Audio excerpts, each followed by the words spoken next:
नमस्कार प्यारे साथियों, आप सभी का बहुत बहुत स्वागत है अपने इस परिवार यूट्यूब में।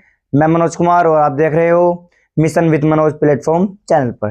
प्यारे साथियों, आज की जो क्लास होने वाली है बहुत शानदार जबरदस्त होने वाली है। जो आज हम बात करेंगे वो करेंगे क्लास 10th का चैप्टर नंबर 2 बहुपद। प्यारे साथियों, ये हमारे एग्जाम के लिए बहुत बहुत महत्व चैप्टर माना जाता है। इसमें से क्वेश्चन हमारे 3-2 नंबर के और यहाँ तक कि 4 नंबर क्वेश्चन यहाँ से बनता है। बहु विकल्प तो बूझे ही जाते हैं। तो साथियों, आज हम बिल्कुल 0 to एडवांस कवर करेंगे। इस चैप्टर के बारे में समझाएंगे पहले, और कल के लेक्चर में क्या होगा इसकी एक्सरसाइज क्रमांक 2.1। आज का जो लेक्चर रहेगा वो रहेगा बेसिक टू एडवांस। बस हमें इसका बेसिक समझना है। तो प्यारे साथियों, चैप्टर का नाम क्या है? बहुपद। लिखेंगे चैप्टर 2। चैप्टर का नाम है बहुपद। चैप्टर 2 और चैप्टर का नाम है बहुपद। प्यारे साथियों, हमारा पहले ही क्वेश्चन ये बनता है कि बहुपद किसे कहते हैं। जब आपको यही नहीं पता होगा कि बहुपद कहते किसे हैं, तो आप कैसे पढ़ पाओगे कि बहुपद पूरा चैप्टर। तो साथियों, बहुपद जो कहा जाता है वो कहा जाता है चर और अचर के मेल को बहुपद कहते हैं। मैं लिख देता हूं,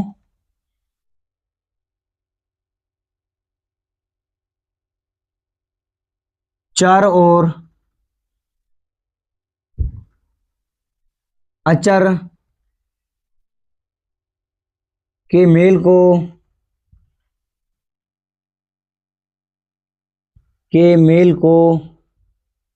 क्या कहते हैं? बहुपद कहते हैं।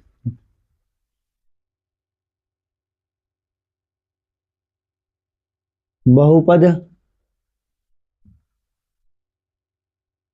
कहते हैं। चर और अचर के मेल को बहुपद कहते हैं। अब इसमें हमारा पहले क्वेश्चन ये था कि बहुपद किसे कहते हैं, हमने इसका जवाब दे दिया। अब दूसरा क्वेश्चन जो बनता है वो बनता है ये चर क्या है और अचर क्या है। जब भी तो हम बता पाएंगे कि बहुपद इन दोनों के मेल को बहुपद कहते हैं। तो प्यारे साथियों, हम इसके भी एडवांस में लिखते हैं हमारा क्या है? चर।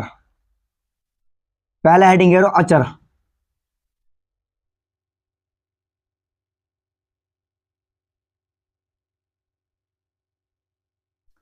अचर है क्या? अचर होता है जिसका मान कभी भी बदला नहीं जाए, उसको क्या कहते हैं? अचर कहते हैं। जिसका मान कभी भी बदला नहीं जाए, लिखते हैं जिसका मान कभी भी नहीं बदले। जिसका मान कभी भी नहीं बदले उसको क्या कहते हैं? उसको कहते हैं अचर। एग्जाम्पल के तौर पर समझाते हैं। एग्जाम्पल है इसका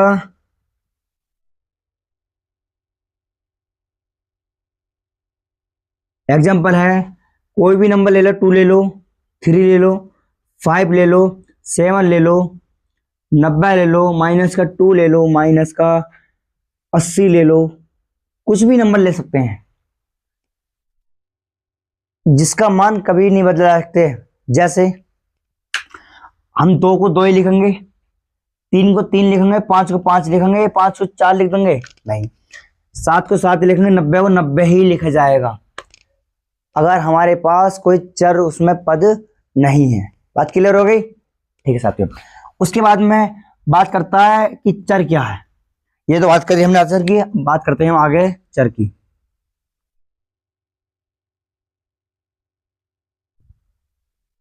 चर क्या है?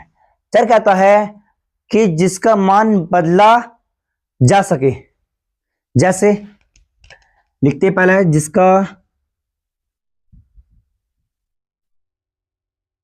जिसका मान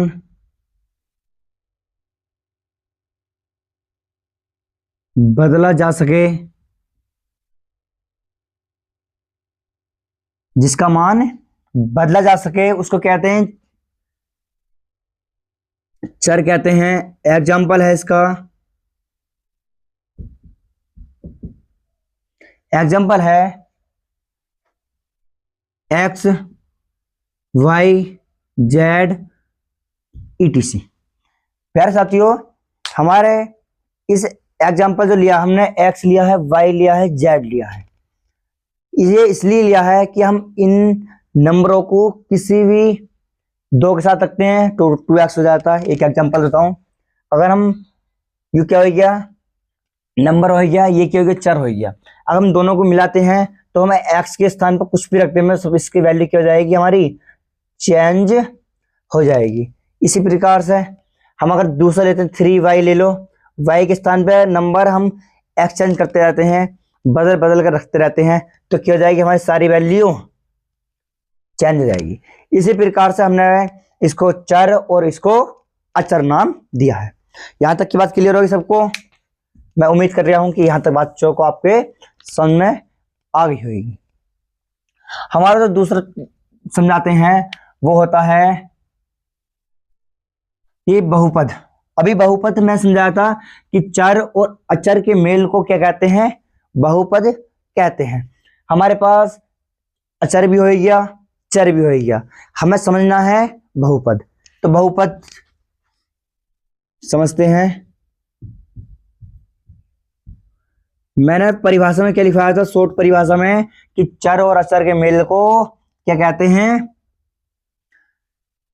बहुपद कहते हैं। अब दोनों का मेल, चर और अचर, यही तो है। बहुपद बराबर चर प्लस के अचर के मेल को, जोड़ को क्या कहते हैं, बहुपद कहते हैं। अब इसमें चर है कितना, हमारे पास x, अचर कितना है 2, तो ये क्या हो गया, हमारा पहला एग्जांपल हो गया। ये क्या हो गया, पहला एग्जांपल हो गया। दूसरे एग्जांपल की बात करते हैं, 3y प्लस का 5, ये हमारा दूसरा एग्जांपल हो गया। अगर हम तीसरे एग्जांपल की बात करते हैं तो 6z प्लस का 8, ये क्या हो गया, हमारा तीसरा एग्जांपल हो गया।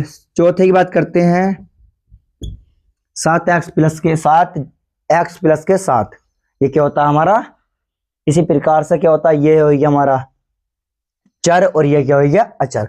दोनों के मेल को ही क्या कहते हैं, हम बहुपद कहते हैं। बात क्लियर हो गई? अच्छा, अब दूसरा टॉपिक आता है कि बहुपद के प्रकार। बहुपद के प्रकार, बहुपद कितने प्रकार का होता है? तो साथियों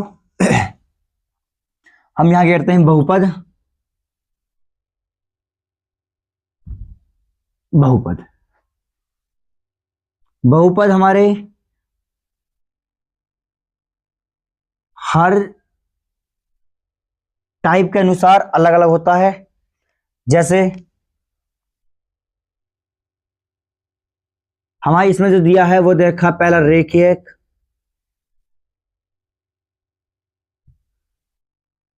रेखीय बहुपद,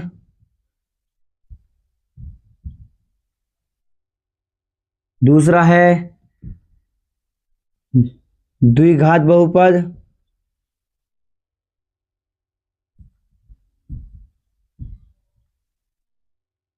तीसरा है त्रिघात बहुपद।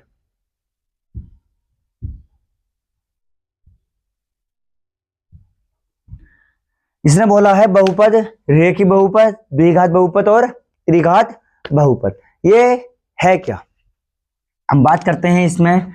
इसमें कुछ लैंग्वेज लिखते हैं शॉर्ट तरीके से। इसमें लिखेंगे जिनके पदों की अधिकतम घात 1 हो, जिनके ये जिसके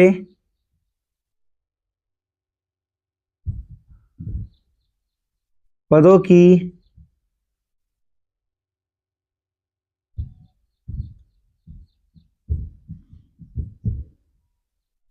अधिकतम घात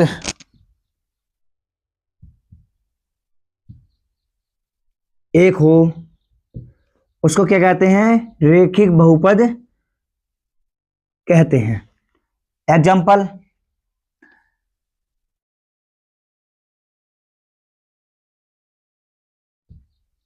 एग्जाम्पल की बात करते हैं। 3x, 5y, 6x प्लस के 2, और एग्जाम्पल ले लो 9x प्लस के 2y। हमें पता चल रहा है कि इनकी जो सबसे ज्यादा पावर है वो कितनी है?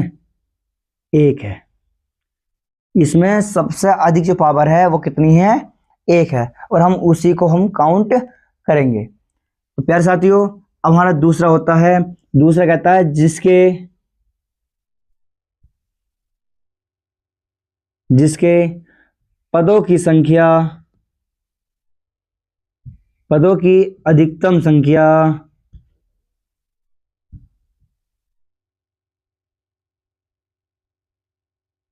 जिसके अधिकतम घात कितनी हो? 2 हो। तो इसके अगर एग्जाम्पल की बात करते हैं, अगर हम एग्जाम्पल की बात करते हैं तो 6x का स्क्वायर प्लस का 2 हो जाएगा, पहला एग्जाम्पल। दूसरे एग्जाम्पल की बात करते हैं तो 2y का स्क्वायर प्लस का 5x। इन दोनों संख्या में बात करते हैं, यहाँ 1 है, यहाँ संख्या कितनी है? घात हमारी 2 है। तो हम जो काउंट करेंगे, हम कितनी संख्या करेंगे? दूसरी संख्याओं को ही काउंट करेंगे इसमें। तो इसी प्रकार से हम तीसरा एग्जाम्पल लेते हैं। ये आएगा 6z की पावर 2 प्लस का 5y प्लस का x।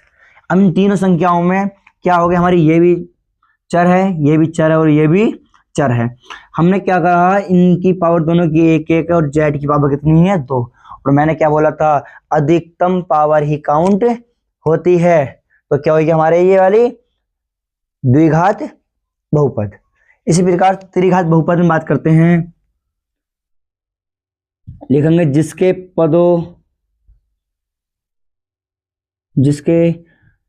पदों की अधिकतम घात अधिकतम घात 3 हो तो, जिसके पदों की अधिकतम घात 3 हो तो क्या होगा? हमारे एग्जाम्पल समझते हैं इसका भी। एग्जाम्पल बात करता है कि 6x की पावर 4 प्लस के 4, या और 9y की पावर 3 प्लस के 6x स्क्वायर प्लस का z।